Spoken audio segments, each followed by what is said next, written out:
Assalamualaikum warahmatullahi wabarakatuh. Bismillahirrahmanirrahim. Wassalatu wassalamu ala Rasulillah Sayyidina Muhammad bin Abdullah wa ala alihi wa sahbihi wa man tabi'ahum ila yaumil qiyamah. Allahumma shalli wa sallim wa barik ala nabiyil karim wa ala alihi wa sahbihi wa tabi'ina lahum ajma'in. أما بعد فقد قال الله تعالى في كتابه الكريم وهو أصدق القائلين أعوذ بالله من الشيطان الرجيم بسم الله الرحمن الرحيم الذي جعل لكم الأرض فراشا والسماء بناء وأنزل من السماء ماء فأخرج به من الثمرات رزقا فلا تجعلوا لله أندادا وأنتم تعلمون. صدق الله العظيم وصدق رسوله النبي الكريم ونحن على ذلك من الشاهدين والشاكرين والحمد لله رب العالمين. حضرات المكرمين والمكرمات ونسألكم بالمكرمين dan insyaallah memuliakan. Alhamdulillah, segala puji bagi Allah Subhanahu wa taala kembali memberikan kita kesempatan untuk bisa melaksanakan sholat maghrib dengan berjamaah. Terutama alhamdulillah kita bersyukur hari ini kita berada di malam Senin pertama, di bulan yang baru, tahun yang baru, yang mana kita alhamdulillah diberikan kesempatan kembali untuk bisa menghirup bersama kita sehat di tahun 2021. Ini adalah merupakan anugerah yang diberikan Allah sehingga tahun 2020 kita jangan masalah yang tidak mungkin bisa kembali. Apapun itu bentuknya yang kita lakukan, yang baiknya mudah-mudahan Allah melihara kebaikan kita, dan yang buruknya mudah-mudahan Allah ampuni segala perbuatan kita. Ketika kita berbuat baik di tahun 2020 dan diberikan kesempatan kembali di 2021, mudah-mudahan kebaikan itu kita makin meningkat, kita makin pertahankan kebaikan itu, bahkan semakin giat dalam melaksanakan taat Allah, bahkan mudah-mudahan diberikan istiqomah. Dan adapun ketika di tahun 2020 ternyata kita banyak salah, banyak menentang akan hukum Allah, ketika sekarang kita diberikan usia di 2021, mudah-mudahan Allah berhasil. Allah balikan hati kita, Allah balikan perilaku kita sehingga dari buruk menjadi baik, dari permusuhan dari maslahat dari lalu menjadi yakin kepada Allah Subhanahu wa taala. Hadirin wa hadirat rahimahullah, dalam ayat yang lalu Allah memberikan tugas kepada kita itu sebagai manusia itu tidak ada lain kecuali ibadah. Dalam konteks ibadah ini, u'budu rabbakum itu sebetulnya bukan hanya ibadah ritual saja. Apapun bentuknya yang dilakukan oleh kita menurut hukum agama menjadi nilai kebaikan, maka itu di dalamnya jadi ibadah. Bukan hanya ritual saja, bukan sholat saja, bukan ngaji saja, puasa, haji, umroh atau wiridan, bukan itu saja. Pokoknya segala aspek dalam kehidupan kita yang dipandang baik menurut hukum agama, maka itu bisa jadi ibadah. Bapak kerja bisa jadi ibadah, kita berbudi bisa jadi ibadah, kita berdagang, berbisnis, bermuamalah dan sebagainya, itu bisa jadi ibadah. Jadi konteksnya Allah di sini itu menyebutkan kepada kita bahwa tugas manusia itu segala aspek kehidupannya jadikan dari ibadah. Bukan hanya ritual saja, tapi di luar nyolong. Rajin sholatnya tapi di luar nyolong, itu nggak bisa. Puasanya rajin Senin Kamis, tapi korupsi nggak beres-beres, itu nggak bisa juga. Jadi sebaiknya dalam konteks u'budu rabbakum itu segala apa yang dihukumkan dalam hukum syariat itu sudah menjadi mutlak untuk kita laksanakan. Akan tetapi di luar sana pun ketika kita menjalankan aktivitas usaha, bisnis kah, dari PNS kah, jadi pegawai kah, maka disebut pun bisa jadi ibadah. Lalu alasan apa yang menjadikan kita dituntut oleh Allah Subhanahu wa taala supaya ibadah? Pertama kan yang menjadi tuntutan itu Alladzi khalaqakum. Jadi kita kembali sedikit kepada Karena rekaman kemarin nggak ada suaranya. Alasan yang pertama kita disuruh ibadah itu karena Allah telah menciptakan kita. Allah telah menjadikan kita jadi manusia, bukan yang lain. Kalau seandainya Allah menciptakan kita ini jadi yang lain, Allah mengatakan Allah ciptakan kambing mungkin yang tahu kalau kemarin itu kebakar apa enggak? Atau barangkali dikasih kambing hidup tahun depan barangkali disiapkan. Tapi syukurnya alhamdulillah Allah telah menjadikan kita manusia. Maka ini adalah jadi alasan kenapa kita ini disuruh ibadah, lantaran kita jadi manusia. Kalau kau jadi manusia, ya ayuhanas, ubudu kan gitu. Wahai manusia, ubudu rabbakum, beribadah kalian kepada kalian. Gak mau saya Pak Ustaz, ya udah, pensiun aja jadi manusia. Begitu. Jadi kalau seandainya kita ini gak mau ibadah, pensiun. Kan yang gak bakalan dicatat dalam masalah hukum saya kedua. Satu anak-anak, yang kedua orang gila. Simpel aja. Kalau seandainya sudah dewasa, sudah tua, nggak mau ibadah, ya sudah balik lagi ke anak-anak, bisa nggak? Nggak bisa Ustaz, yang tua, tinggal satu lagi, gila barangkali. Tinggal itu aja. Maka pantas selama kita diberikan hayat oleh Allah, lalu pikiran kita sehat, maka walaupun dalam keadaan tidak bisa apa-apa, hatta kita sudah berbaring sekalipun, atau barangkali cuma bisa otak saja yang berjalan, maka di situ wajib ibadah. Yang kedua, kenapa Allah berikan kita tugas untuk ibadah? An-Nabi ja'alahu firasyan. Karena kata Allah, aku telah menjadikan kalian di bumi firasyan, hamba. Allah jadikan bumi ini yang kita pakai sekarang ini terhampar. Coba andaikan bumi kita ini mereng aja terus, susah kan? Kalau ada mobil-mobil, mereng aja terus. Dan kita ketika duduk di bumi ini, Allah jadikan bumi ini tidak keras dan tidak juga terlalu lembek. Seimbang itu. Kalau seandainya bumi ini keras, bahaya juga kita. Kan ada itu di mana? Suku apa ya? Kira-kira kepada Allah. Itu tanahnya itu keras, batu semua. Jadi ketika suku itu ada yang mati, tidak ada yang berani menggali tanah karena memang semua batu. Lalu apa yang dilakukan oleh mereka ketika ada orang yang mati? Tidak ada lain kecuali disasak satu persatu kulitnya dikembali ke binatang. Menurut catatan mereka atau menurut keyakinan mereka bahwa yang perlu itu adalah ruhnya saja. Kalau jasadnya tidak perlu lagi. Jadi dikasihkan ke hewan buas, mereka sisir. Kalau bahasa kita itu disebutnya apa? Kalau mayat yang dicincang. Apa sebutnya? Mayat potong-potong. Mutilasi. Kalau ini lebih itu bahasa lagi. Kalau mutilasi itu mati, potong tangannya, potong kakinya, potong lehernya gitu. Bisa-bisa. Kalau ini diperkecil lagi, lebih dari mutilasi. Tidak. Ada suku yang seperti itu. Karena mereka ini beranggapan bahwa ruhnya saja yang perlu itu. Kalau jasadnya tidak perlu lagi. Yang lebih ngeri lagi, kepalanya ini dibersihkan oleh mereka lalu dipakaikan untuk minum mereka. Dipakai oleh mereka. Saking ya namanya begini juga.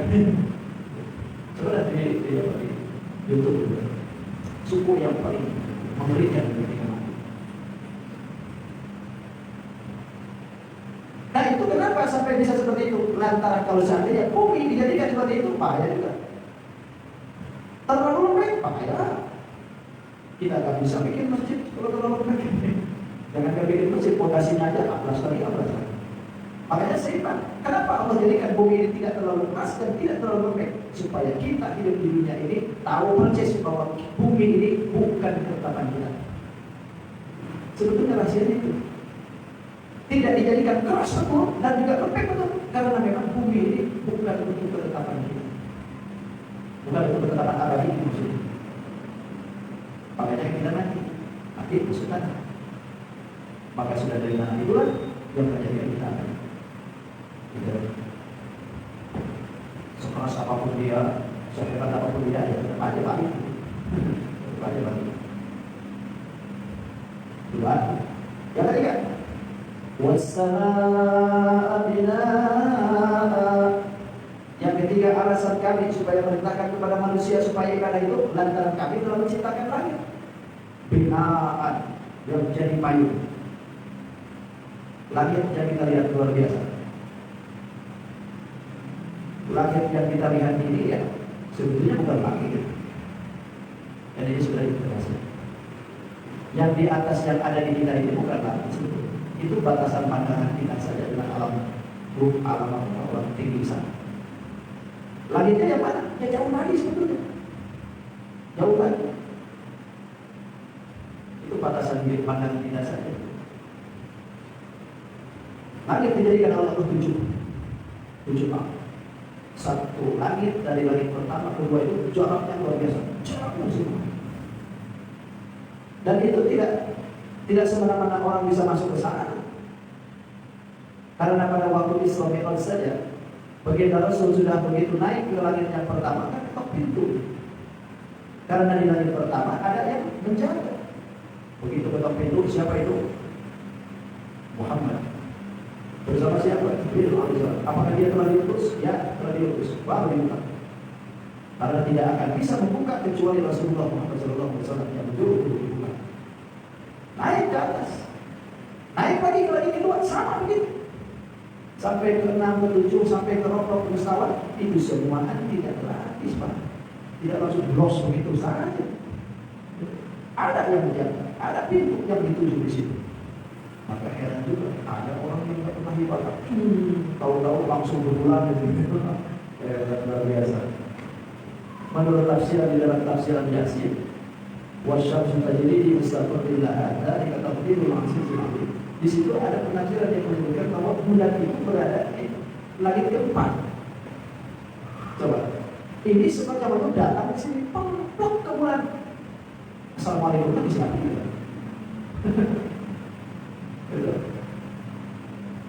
Assalamualaikum itu siapa? Tapi yang jelas alam bawah atas sana itu ketika sudah melewati sebesar apapun itu alat pasti melompat ke atas, gak bakal ke bawah. Gak percaya kita, kalau mereka bilang ya udah kesana aja lihat. Terus yang kedua kan panasnya matahari dengan bulan itu sama. Karena matahari yang punya cahaya, sedangkan bulan pantulan dari cahaya matahari. Makanya panasnya sama. Waktu dulu pertama kali Allah ciptakan bulan dan matahari, dua-duanya ini akhirnya tidak bisa memberikan mana malam mana siang. Lantaran kedua-duanya sama terang. Akhirnya gak ada malam. Padahal awalnya ini bumi gelap. Gelap bumi awalnya. Makanya kalau ditanya gelapkah atau terangkah ini bumi, ya jawabannya gelap. Jangankan bumi, kita aja hidup pertamanya gelap terang. Kan gelap dulu. Gimana? Perlu tibu. Mana ada lampu? Lalu terang, habis terang, gelap lagi. Asalnya itu gelap. Nabi Allah ada turun ke bumi gelap. Begitu sudah gelap begitu, Nabi Allah ada berdoa dalam makanan sebenarnya. Sedangkan pada waktu itu Nabi Allah tidak bisa puasa, tidak sembuh. Akhirnya Nabi Allah ada diperintahkan puasa. Puasanya tanggal hanya mulai itu tanggal 12, 13, 14. Hanya mulai harian itu. Beres puasa itu langsung ada matahari menyinari bumi. Allah ciptakan lagi dua dengan bulan. Begitu sudah diciptakan, terang semua, nggak ada malam lagi. Kalau awalnya malaman semua, begitu diciptakan cahaya, jadi siang semua. Pada akhirnya Allah ciptakan lagi oleh Allah, disuruh lagi malaikat Jibril alaihissalam untuk mengusap salah satu dari dua itu. Diusaplah bulan oleh Jibril alaihissalam. Lalu mereduplah bulan, cahayanya beda dengan matahari. Makanya kata ulama kan, di bulan itu ada semacam garis-garis. Itu sebetulnya kalau di bahasa Sunda itu aneh-aneh sebenarnya. Itu kalau dilihat dari secara hukum itu tampaknya usapan Malaysia memang bisa. Kalau di Banjar apa namanya? Ini cukup. Nenek-nenek lagi duduk ya, sama kucing dari bawah. Emang kelihatannya kayak seperti itu, kayak ini. Itu tampaknya usapan pakai kecil dengan besar. Akhirnya jadilah beda. Jadi wakilah billahi wal nahar. Akhirnya jadilah perbedaan antara malam dan siang. Tidak malam jadi malam. Walaupun keluar itu bintang atau bulannya, tapi tetap gelapnya tidak bisa ditahan. Ketika datang siang, datang matahari kalau langsung. Itulah yang diberikan oleh Allah Subhanahu wa Ta'ala kepada kita untuk memperindah bumi yang kita dijadikan. Makanya kata Allah, kami jadikan langit itu sebagai atap bagi kita, sebagai naungan daripada tertimpa itu semua. Makanya langit itu sebatas langit tujuh dan bumi tidak bijak, maka disitulah kita bertimpa.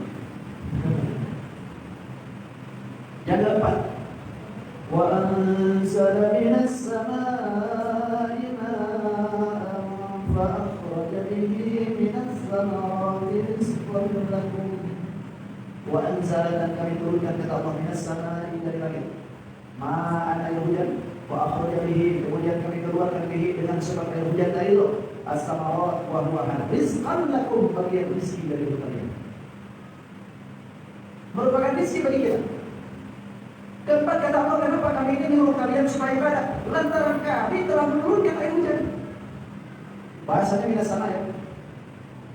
Tapi yang dimaksud di sini bukan sama abina'at tadi ya. Kalau sama abina'at tadi betulan langit. Tapi kalau yang dimaksud wa anzal minas sama, ini samanya langitnya langit lugawi. Artinya langit lugawi itu kullu syai'in irtifa'u, setiap segala sesuatu yang di atas itu langit.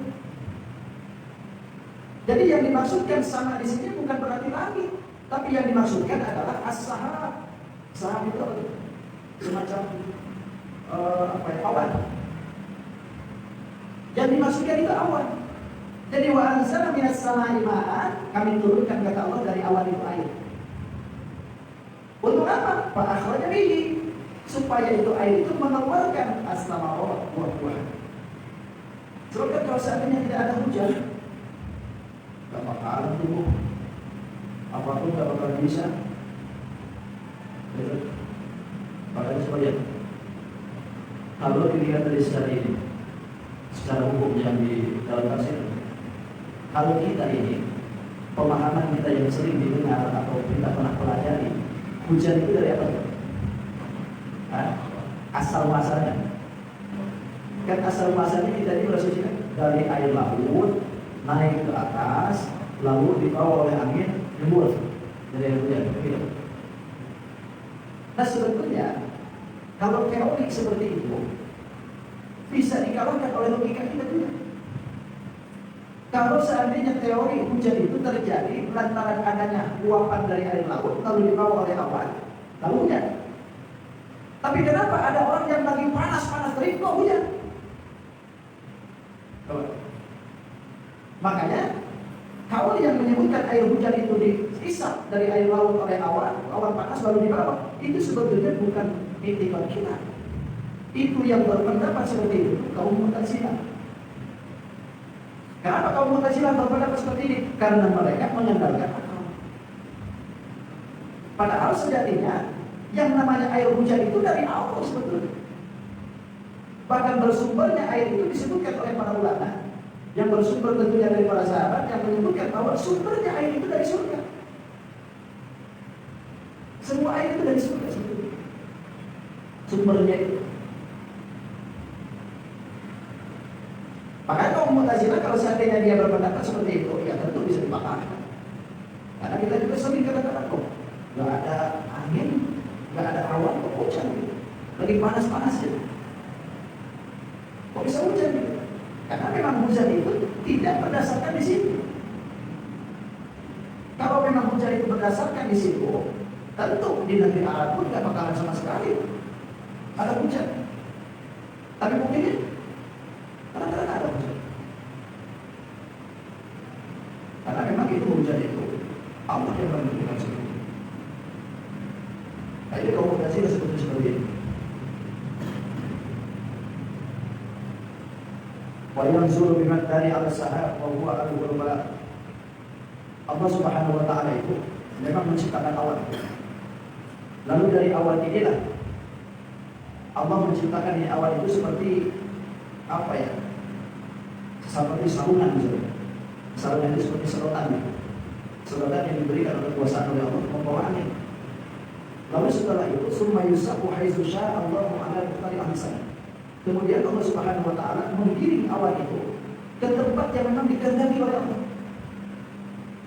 Kata Allah hujan di sini, hujan. Kata Allah di sana enggak hujan, ya udah. Satu kota Samarinda, kadang-kadang di sini hujan, di sana enggak. Padahal satu kota aja. Saya kemarin ada pengajian dari rumah itu sungguh-sungguh, wah aku bener-bener hujan, apa angin lagi. Wah sudah, dari sekali keluar mobil, jam 4 malam keluar. Orang ada yang berani keluar, kita terpaksa aja gitu keluar. Mau tidak mau sih harus pindah sini keluar. Begitu sudah di stadion Sempaja, kering jalannya.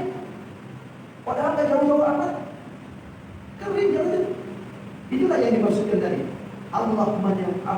Allah itu menjadikan awan, lalu awan itu diberikan kekuasaan oleh Allah membawa air tersebut, lalu Allah lah yang menguasai untuk segala-galanya. Di mana Allah turunkan, maka situlah dia.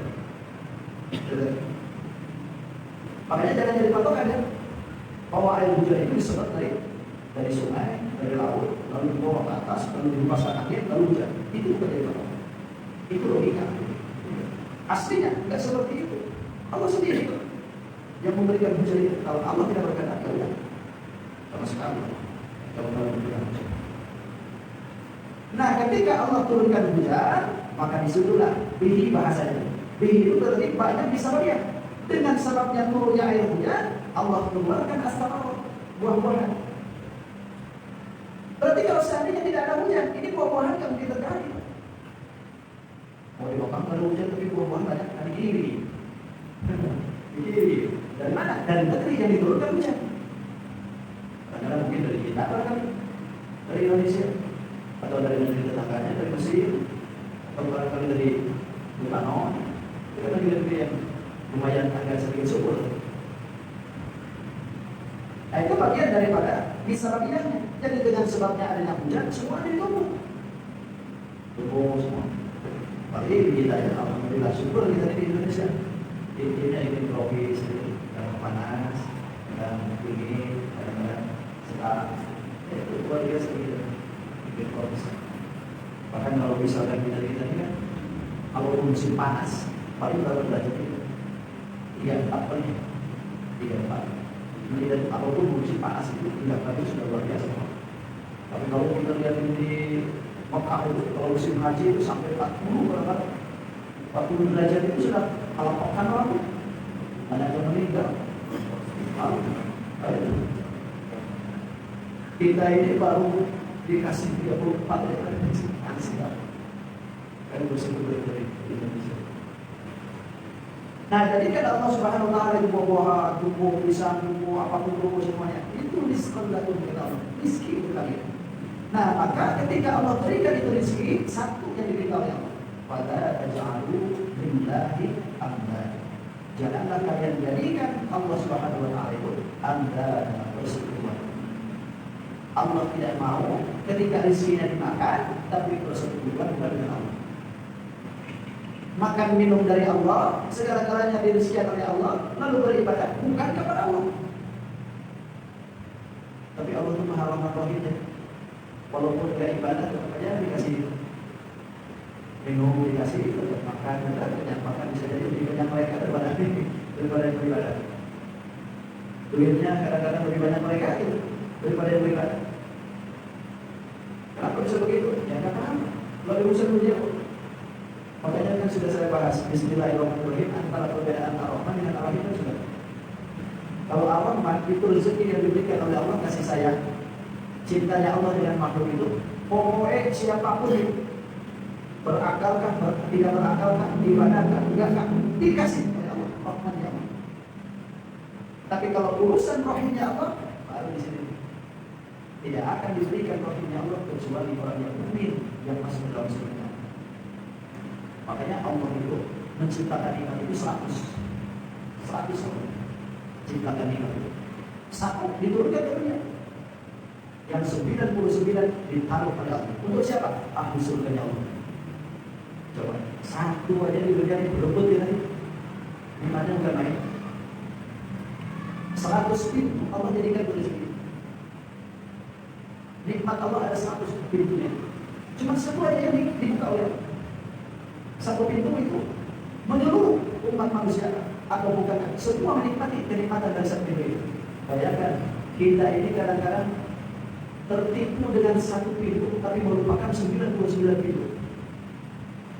Kita hidup itu kadang-kadang melupa. Kita bersifatku memiliki atau mau bersikeras untuk memiliki yang satu pintu itu. Sampai sikut-sikutan, sampai sokok-sokokan, berani buru-buruan, lantaran pengen menginginkan nikmat yang satu pintu itu. Padahal dia lupa ada 99 pintu yang belum dibuka oleh Allah. Untuk siapa? Yang akan diberikan kepada ahli surga yang Allah. Makanya ahli surga itu ketika sudah masuk ke dalam surga, penuh kenikmatannya itu lain oleh mereka. Kenapa? Karena 99 loh. Kita baru satu aja kan nikmat itu. Baru dibuka pintuannya satu aja sudah berbiasa. Maka kata Allah saja, "Wala taj'alu lillahi andada." Janganlah kalian itu menjadikan Allah itu bersekutu. Wa antum ta'lamun, sedangkan kalian tahu. Wa antum ta'lamun, sedangkan kalian itu tahu bahwasanya tidak ada ilah kecuali Allah. Bahkan tidak ada yang diciptakan itu. Tidak sesuatu pun yang diciptakan oleh Allah kecuali semuanya ada ibadah. Beribadah. Bahkan Allah Subhanahu wa taala yang menciptakan. Lalu kita ibadah kepada sesuatu yang tidak bisa menciptakan. Makanya salah betul. Kalau seandainya kita ini beribadah kepada sesuatu yang bukan menciptakan kita, tapi Allah sudah benci. Di sini kepada Allah. Bahkan kata Allah di dalam ayat lain juga sama. Apalagi yang bukan benar itu, apalagi itu. Kata Allah, apakah Tuhan yang menciptakan itu sama dengan yang tidak menciptakan? Tentu ini tidak bakalan bisa disamakan. Makanya kita apakah kalian tidak mengambil pelajaran ini? Tidak akan sama. Allah yang menciptakan dengan sesuatu yang tidak bisa menciptakan. Makanya kesan Allah Subhanahu wa taala, "Wala taj'alu lillahi andada." Kemudian wa in kuntum fi raybin mimma nazzalna 'ala 'abdina fa'tu bi suratin min mithlihi wad'u syuhada'akum min dunillahi in kuntum shadiqin. Ayat ini akan menjelaskan kepada tentang satu kaum yang ternyata kaum ini tidak percaya dengan Tuhan. Anggaplah dua muslim itu. Orang ini tidak percaya sama sekali dengan apa yang diturunkan dari Tuhan. Makanya kata Allah Subhanahu wa taala tentang ayat tadi, "Wa in kuntum fi raibin." Jika kalian itu fi raibin, masih tetap dalam keadaan ragu, mimma nazzalna, dari apa yang kami turunkan ala abadina kepada hamba kami, waktu disuratin, datangkanlah oleh kalian satu surat bimithlihi seumpama. Wad'u syuhada'akum, kemudian undang oleh kalian syuhada'akum, Tuhan-Tuhan kalian atau pemimpin-pemimpin kalian min dunillah, yang selain Allah. In kuntum shadiqin, jika kalian orang-orang yang menganggap benar. Ini tantangan yang diberikan oleh Allah.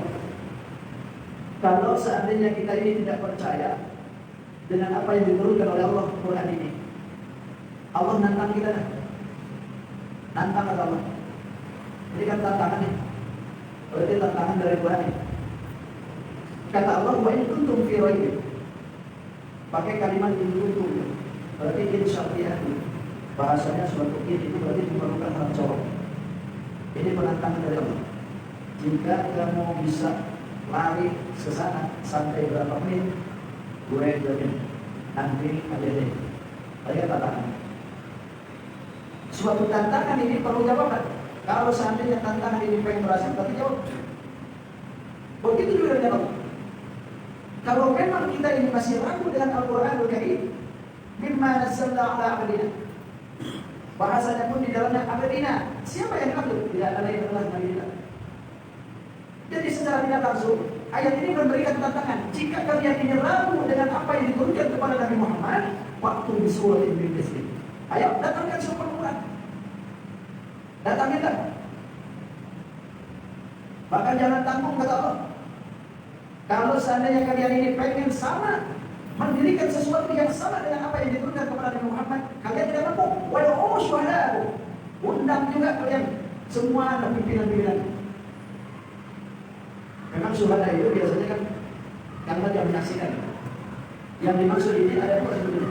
Ada yang pertama ulama menyebutkan syuhada yang dimaksud itu adalah Tuhan-Tuhannya yang mereka sembah. Kenapa disebutkan syuhada? Karena mereka punya keyakinan bahwa yang mereka sembah itu menyaksikan mereka nanti di yaumil qiyamah. Menyaksikan mereka nanti di yaumil qiyamah. Padahal woro-woro. Bahkan kalimatnya pun coba mimma nazzalna. Min ini berarti harap jalan. Di dalam ini harapnya kemudian disusul dengan min misli. Min itu di mana ditambahin, artinya sebagian saja. Bahkan Allah menantang itu. Jangankanlah semuanya ya. Jangankan satu surat Allah misalnya 200 lebih. Ayat yang paling sedikit aja. Paling sedikit dari Quran kan 3 ayat. 3 ayat. Ada disebut dengan surat Al-Asr, yang kemudian dari Al-Qur'an. Itu 3 ayat. Allah. Nah Allah itu menantang kita. Kalau tidak percaya dengan Quran yang diturunkan kepada Muhammad, bikinlah 3 ayat aja ya kamu. Jangan persis seperti Quran. 3 ayat saja. Bahkan ulama menyebutkan jangankan 3 ayat, 2 ayat aja tak bakal mampu. Itu bakalan mampu ya. Bahkan ada ulama yang menyebutkan bukan hamdina. Bahkan disebutnya pun pakai jamak ala ibadina. Pakai jamak. Dalam bilangan yang lain itu. Kenapa pakai jamak? Karena yang dituju adalah Nabi Muhammad dengan umatnya. Kalau memang kita ini masih ragu dengan apa yang diturunkan kepada Nabi Muhammad dan umatnya Nabi Muhammad, waktu disuruh itu. Datangkanlah satu surat aja. Seperti bina atau ina ini. Coba datangkan seperti itu. Bahkan dalam ayat lain Allah nggak tanggung. Nantang kita ini nggak tanggung. Qul kata Allah, katakan Muhammad. La ini istama'atil insu wal jin. Jikalau andai kata kumpulkan itu semua, baik itu manusia, wal jin dan juga jin, ala ayyatu bimisli hadzal Qur'an, untuk mendatangkan seperti ini Quran. Kumpulkan jin, manusia, datangkan semua untuk membikin seperti ini Quran. La ya'tuna bimisli, tidak akan bisa. Walau kana ba'dhum li ba'dhin zahir. Walaupun satu sama lain antara manusia dengan jin atau jin dengan manusia itu saling bahu-bahu membantu, nggak bakal bisa. Jangan kita bikin Quran, membacanya aja masih belepotan. Bacanya aja masih banyak yang belepotan. Apalagi bikin Quran. Makanya pada misalnya kita ini nggak bakalan mampu, nggak bakalan mampu. Bahkan kata Allah, wad'u syuhada'akum min dunillah. Sekalianlah pemimpin-pemimpin kalian, Tuhan-Tuhan yang kalian sembah dan selain Allah itu, semua yang datangin semua. In kuntum sholihin, jika memang kalian orang yang benar. Benar dalam apa? Karena mereka menganggap bahwa Muhammad itu sama dengan kita. Muhammad itu sama prinsipnya pengakalannya dengan kita. Itu orang-orang itu. Makanya ditantang oleh Allah, kalau memang itu Muhammad itu sama, ayo, fa'innakum Arabiyun, karena kalian pun orang Arab, tapi kita pun juga orang Arab. Usoha mithlahu, kalian pun juga nasihat dalam berbicara sama dengan Nabi Muhammad. Maka karena model itu, ayo silakan. Kata Allah, jadikan kata Allah. Kalau memang kalian menganggap Quran itu adalah akal-akalan Nabi Muhammad. Bahkan dalam ayat lain kan menyebutkan, an-yakulun nabtara. Maka mereka itu berkata Aftara itu seolah-olah buatan Muhammad saja. Kalau itu Quran buatan Muhammad, Qul katakan fa'tu bi suratin misli. Datangkan ayo seperti ayat Quran tadi. Kalau memang Nabi Muhammad bisa, ya pasti kalian pun bisa. Bahkan wad'u man istata'tum. Undang oleh kalian siapa yang bisa mampu dalam itu. Min dunillah, selain daripada Allah. In kuntum sholihin, jika kalian adalah orang yang benar. Gak bakal bisa. Gak mampu juga. Maka ketika kita tidak mampu dalam urusan ini, fa'illam ta'amu, Jika kalian tidak bisa mengerjakan apa yang ditantang tadi, karena memang tidak akan bisa, kata Allah, walau malu karena memang tidak akan bisa. Betul. Karena memang selamanya kita tidak bakalan bisa. Itu tidak bakalan walau malu lagi, gitu. Tidak bakalan bisa gitu. Maka ketika kita ini tidak mampu, bahkan tidak akan mampu untuk bisa menciptakan seperti itu kan, takutlah kalian. Anna wa kepada neraka, allati waquduha, yang mana neraka ini dinyalakan. Nyalakannya neraka itu anas manusia, wal hijar dengan batu. Jadi neraka ini dinyalakan oleh Allah Subhanahu wa taala itu dengan dua alat. Manusia, batu. Manusia yang mana? Manusia yang tidak baca Quran itu. Batunya mana? Batu yang disembah itu. Maka disebutkan di dalam wal hijar itu adalah batu yang mereka sembah setiap hari. Asnam itu patung.